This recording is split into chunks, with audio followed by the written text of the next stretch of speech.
L'affaire Alstom, c'est que l'usine Alstom ferme parce qu'il y a une baisse de ses commandes. C'est une usine qui était là, présente depuis des décennies. Et pourquoi il y a une baisse de ses commandes? C'est parce que la SNCF est obligée par les traités européens, je l'insiste, de faire des appels d'offres sans tenir compte de la souveraineté nationale, sans tenir compte de la préférence nationale pour les appels d'offres. C'est d'ailleurs pareil partout. Si vous allez, par exemple, dans les ministères parisiens, vous verrez que les flottes de voitures ministérielles, avant, c'était systématiquement des Renault, des Citroën ou des Peugeot, c'est-à-dire des voitures françaises. Maintenant, vous avez, par exemple, au ministère des Finances, vous en avez des quantités. Ce sont des Ford, ce sont des voitures. Parce qu'il est interdit par les traités européens de favoriser, même dans un marché public, une entreprise française. En réalité, la SNCF est obligée d'appliquer, donc par les traités européens, par les réglementations communautaires, le système d'appel d'offres européen, à partir du moment où ça dépasse 418 000 euros. Donc 418 000 euros, c'est évidemment très faible. Une seule rame de TGV, c'est 30 millions d'euros.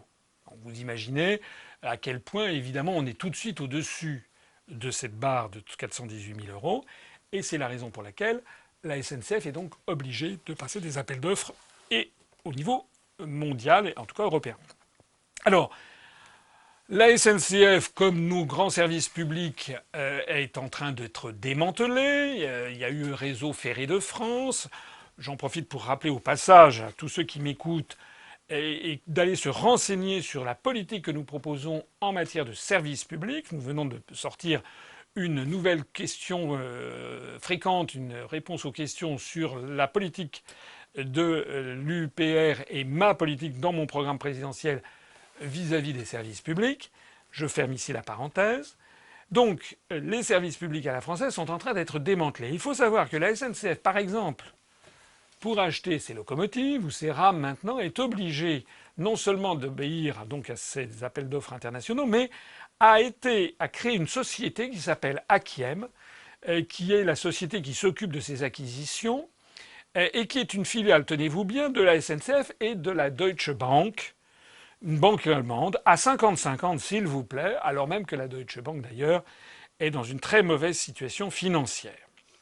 Eh bien c'est à cause de ça qu'en 2014 par exemple, la SNCF a été obligée de se fournir, de prendre le moins-disant dans ses appels d'offres et d'apprendre donc du matériel acheté à l'entreprise ferroviaire suisse qui s'appelle Vossloh, à l'entreprise allemande qui s'appelle Siemens, à l'entreprise canadienne qui s'appelle Bombardier.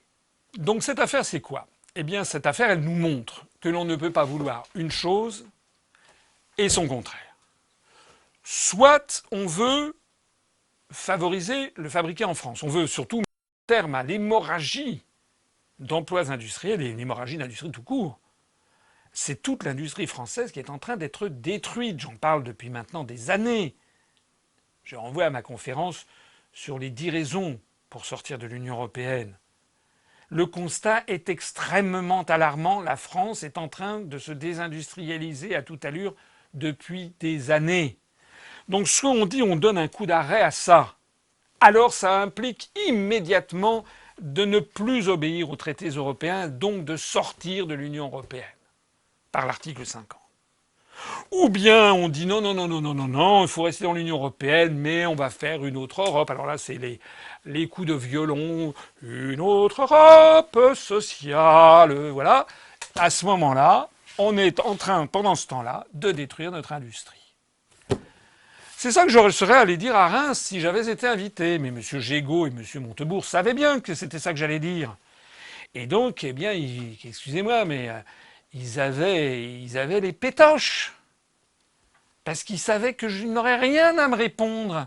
Parce que j'aurais démasqué leur double discours.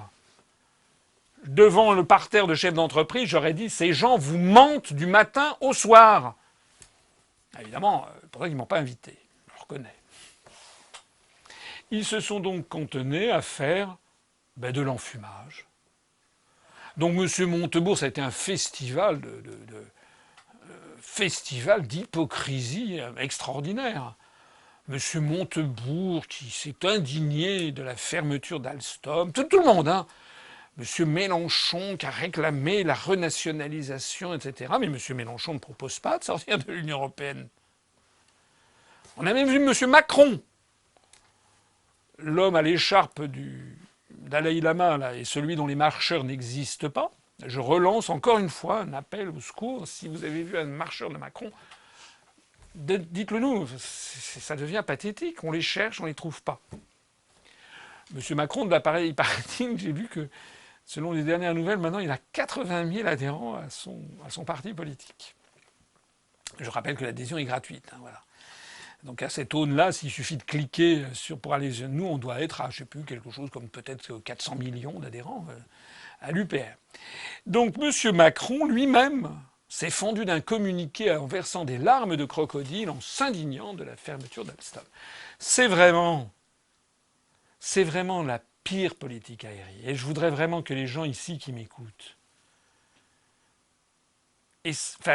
comprennent, encore une fois, que moi je dis la vérité, que moi je leur explique pourquoi ils se font manipuler.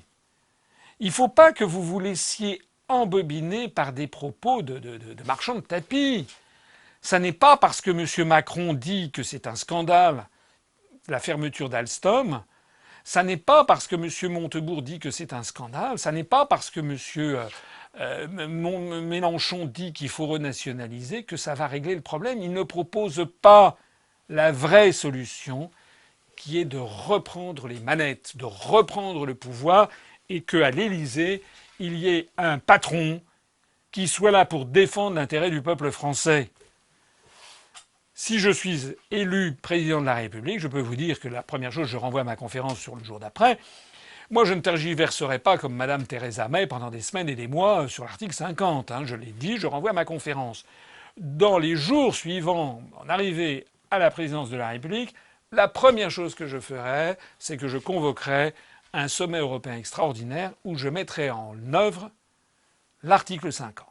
Je dirai à partir de ce jour, on commence à sortir de l'Union européenne, puisqu'il y a un délai de 2 ans. Au bout des 2 ans, si on n'a pas conclu d'accord, on en sort de plein droit. Et puis une fois qu'on aura fait ça, eh bien je taperai du poing sur la table et je prendrai des mesures de politique industrielle. D'ailleurs, la meilleure preuve que ce que je dis est vrai et est possible, c'est que Mme May, première ministre britannique, même si elle tergiverse avant d'entamer officiellement la procédure de l'article 50, elle n'a pas tardé pour annoncer une grande politique industrielle pour réindustrialiser le Royaume-Uni. C'est ça que nous voulons faire à l'UPR. Et je m'adresse ici à toutes celles et à tous ceux qui m'écoutent. Ne tombez pas dans le panneau de ceux qui vous manipulent. Faites-moi confiance. On ne pourra pas réindustrialiser la France tant qu'on reste dans l'Union européenne. Alors,